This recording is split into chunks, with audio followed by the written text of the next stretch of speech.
নমস্কাৰ। আজি আছিলে চতৰ সংক্ৰান্তি বা গৰু বিহু। সকলোৱে গৰু বিহু ভালে ভালে গ'ল নিশ্চয়। যোৱাকালি ৰাতি আহিছিলোঁ মাহঁতৰ ঘৰলৈ আৰু এয়া হৈছে মাহঁতৰ ঘৰৰ লক্ষী মন্দিৰ।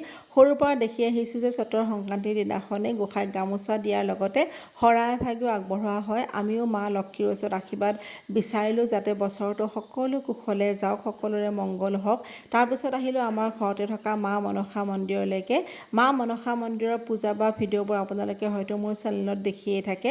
প্ৰতিদিনে ঘৰৰ ওচৰৰ দাদা এজনে এই মা মনসা মন্দিৰত পূজা অৰ্চনা আগবঢ়াই আহিছে। আজি লগতে মা মনসা গংগাৰ জলেৰে স্নানো কৰোৱা হয়। মা মনসাৰ ওচৰতো সকলোৰে মংগল কামনা কৰি শৰাই এভাগিৰ লগতে গামোচা এখন দি পেলাই আশীৰ্বাদ বিচাৰিলোঁ। আজি এই ভিডিঅ'টোত মই যিখন ৰঙা মেখেলা পিন্ধিছোঁ, সেই মেখেলাখন মোৰ মায়ে মোৰ জন্মৰ আগতে মোৰ জেঠাই ছোৱালী এজনীৰ পৰা মাত্ৰ 6 টকাত কিনিছিলে আৰু মায়ে মেখেলাখন কেতিয়াও পিন্ধা নাছিলে আৰু আজি প্ৰথমবাৰৰ কাৰণে এইখন মোক পিন্ধিবলৈ উলিয়াই দিলে। কি যে এটা ভাল লগাৰ অনুভূতি হয়। আজিলৈ আহোঁ, ভালে থাকক।